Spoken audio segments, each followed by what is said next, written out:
Thanks, Don.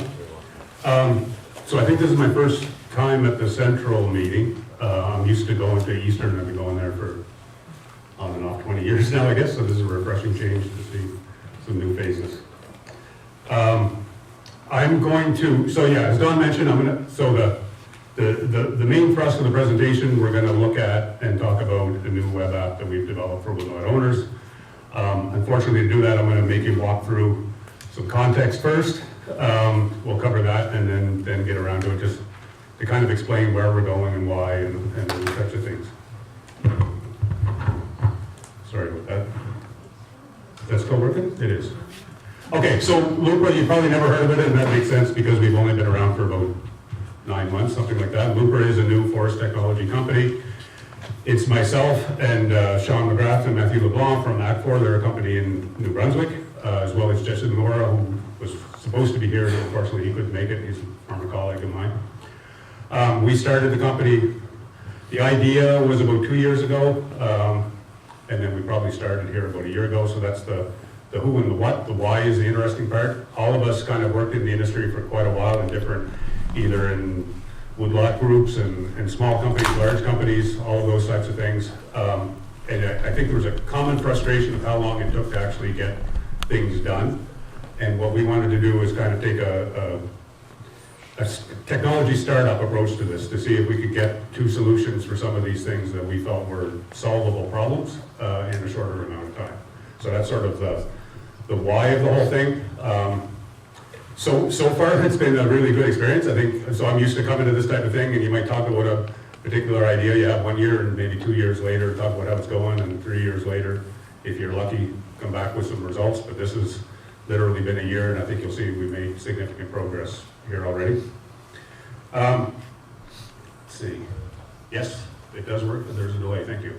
Okay, so there's sort of, again, background. There's sort of 3 areas that Loupra is sort of areas that we think we can work on and problems that we can solve. One is around, and everybody knows this one, the whole fragmented nature of the forest ownership and industry here in, I'm going to say the Maritimes, Nova Scotia, and Brunswick, PEI, similar throughout. I think, so let's say 30,000, I don't know if anybody knows the real number, 30,000 woodlot owners across Nova Scotia. That in many ways has been a big advantage. I think it's led to a much more diverse forest as a result, and a much more resilient forest, because we've got so many landowners with so many different objectives and timings and those types of things. But from a financial perspective, obviously that causes a lot of problems. If you're an Alpac in Alberta and you're managing 9 million hectares as one single owner, that's very different than 30,000 landowners managing 2 million hectares across Nova Scotia. Right? So if we can find technological solutions to try and bring those things together, and then I think there's a lot of opportunities there. That also, I think, has led to, on the contractor side, so in my previous work, we worked with companies across Canada. Contractors here, sort of on average, are much smaller than they are elsewhere in Canada, which again leads to a lot of resilience. However, in terms of their abilities to adopt new technologies, have the resources to do things and improve their businesses, it makes it a lot more difficult if you're running 2 machines versus 20 machines, right? And the cost basis of that is very, very different. So that's another issue. The other general area, and this is kind of relates back to what some of the previous speakers were saying, we think there's a lot of opportunity in terms of managing our forests in ways that benefit society, either through better climate adaptation, different climate results, carbon storage, all kinds of things. However, to do that properly, we need to be able to measure and report on the value produced there. And again, this pulls back to the fragmented nature. So how do we do that type of thing when we're dealing with 30,000 different landowners across the province as opposed to just one? The other one, and this comes back to technology more in general, and it relates again back to the fragmented nature. I think in forestry, you know, we used to lead in terms of industry, in terms of and technology. If you think back to the early 2000s, those of us that were in the industry back then, forestry was working on GIS when many other industries weren't, but it seems like around 2010 we kind of said, oh, that's enough, we'll stop here. And we haven't really advanced much since then. There are lots of great tools that are available. However, unless unless you're a large company or actually a large government or somebody like that, it's very hard to access those and have the resources and the time and the people in order to properly utilize that. So is there a way we can provide not just the tools that we're providing, but others are, put them in a platform and make them available to other people? Okay, so Loupra, what the vision is and what we're working towards is a forestry digital platform. There's many different offshoots, and one of those that we're going to talk about today is Forest Extend. But the concept is one platform that's available to all woodlot owners, all contractors, that enables easy flow of data and information, service requests, all of those types of things throughout the entire system. So we'll come back around to Forest Extend here in a moment. Forest Ledger is probably the most difficult one of all of those, both to do and explain. This is the concept, getting back to that, carbon storage, climate attributes. How do we measure and report on those at scale? It's very different. So when you think about the forest industry, if you're going to make a decision, is this the right treatment to do on this particular piece of land at this time? To really judge the quality of that decision, you need to think about not just a really complicated supply chain, but also a really complicated ecosystem. And both of those things factor into how you make those decisions, but how can we pull that information together and judge the quality of that decision? So that's kind of what that's about. Forest Fusion, I won't cover too much of that, but essentially we have this digital platform. How can we use AI and data from other places to both improve the forest inventory and the quality of the data that's moving through the system? Okay, so Forest Extend is what we're going to talk about, and I promise just in very, very shortly. Forest Extend is a web application, web and phone application for woodlot owners. The purpose is to make engagement and education much simpler and also more cost effective. So having, to talk to every woodlot owner in Nova Scotia and New Brunswick and have resources available to them, obviously, talking to all 70,000 of those people is going to be very difficult and not something that's really scalable. So the concept here is we want to provide a tool directly to those woodlot owners. It's not meant to replace boots on the ground and actual people talking to woodlot owners and helping them, but it's meant to be that initial engagement and education so that when that actual step that needs to happen does take place, both the woodlot owner is in a better place and has a better understanding of their woodlot, better understands what it is they want to do, and has a better understanding of who it is that they need to find to help them. So that's sort of the concept, and that's what we'll look. But related to that is Fractional Forester.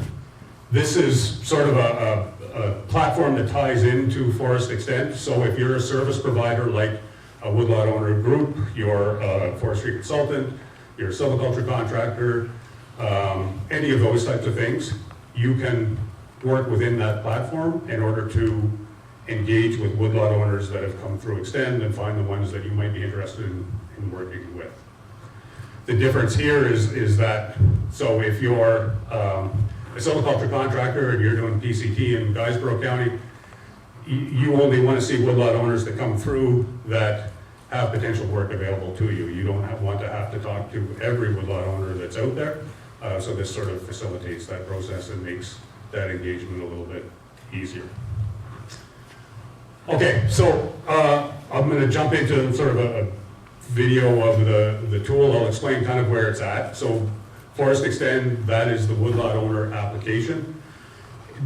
What you're about to see is a prototype from about 2 months ago. At that point, it's a working prototype and it's based on actual data in New Brunswick. There's a newer version of it. There's actually a version ready to go live in New Brunswick, hopefully in June, for 2 different sort of pilot areas in New Brunswick. So this is a little bit different than that, but essentially the concept is the same. The plan sort of is to do that, do a production run in New Brunswick over the summer. Our hope is to roll this out in Nova Scotia and PEI as well, but we're still trying to figure out the path forward that makes sense to do that here in this province. So So the data, I guess another point, the data that you're gonna see, so all of the data is publicly available data. The quality and amount of in-force inventory information available in New Brunswick is a little bit better than it is here in Nova Scotia. So take that with a grain of salt. What you're seeing may not actually be possible to do here in Nova Scotia without that forest inventory data. So that's one caveat. The other one that I wanted to stress is that the intention here, and I'm going to say it again, the intention here isn't to replace actual boots on the ground and people talking to woodlot owners. It's to facilitate that process and make it happen a little bit easier. So when you see things like treatments being recommended, these are suggestions to a woodlot owner. There's always caveats in the app that say that this is based on inventory data. You need to talk to a service professional, etc. Trying to think if there's anything else, any other caveats I should throw out before we go in there. Okay, so I think this, when I go to this next one, I think it's going to automatically run the video, but if not, maybe we could hit play on there. Okay, so this is Loupra Extend. This is what a woodlot owner would see when they're going in there. The first thing that you're going to be doing is identifying your property. So you can search by PID or you can search by location. Because we recognize most landowners that are out there aren't really going to have a full grasp of what a stand is, what a treatment is, all of those kinds of things. So there's quite a bit of wizards and walkthroughs that try to explain that type of thing. You can request different information about your woodlot.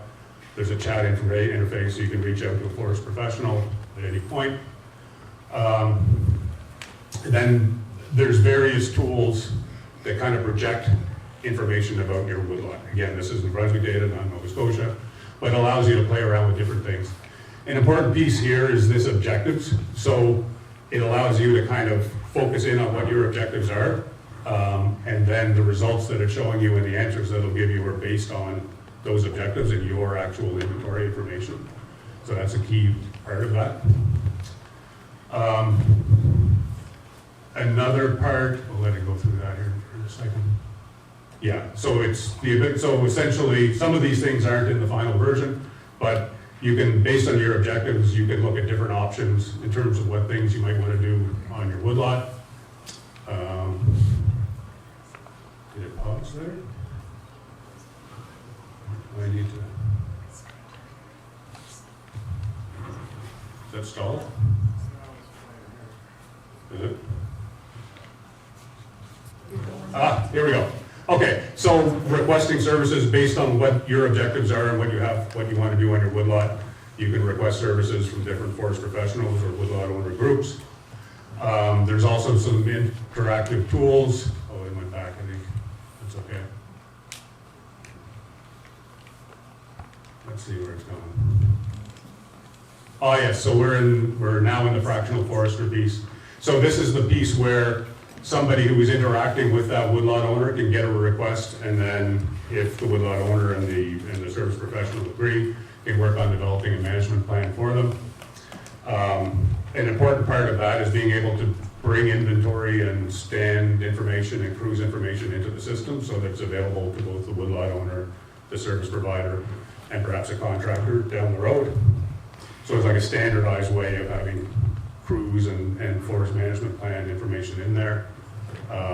Examples there, drone imagery, cruising information, that type of thing. You can also post a job, so if you're a forest professional, let's say you do management plans, but you don't want to do cruising, you could post, hey, I'd like somebody to come and cruise this woodlot for me, and do that. And then also in terms of a contractor.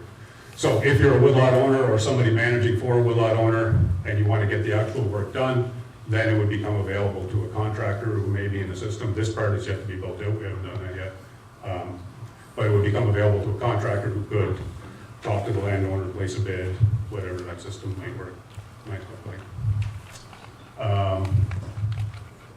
Okay, we'll come to questions here in a moment. I'm going to skip ahead one more. I don't think we need to, yeah. Okay, so I'm gonna mostly open up for questions. The remaining part was just kind of the why and the how. I do want to add, so again, New Brunswick, there's a pilot that we're rolling it out. We're hoping to do something in Nova Scotia. We need to figure out exactly what that looks like.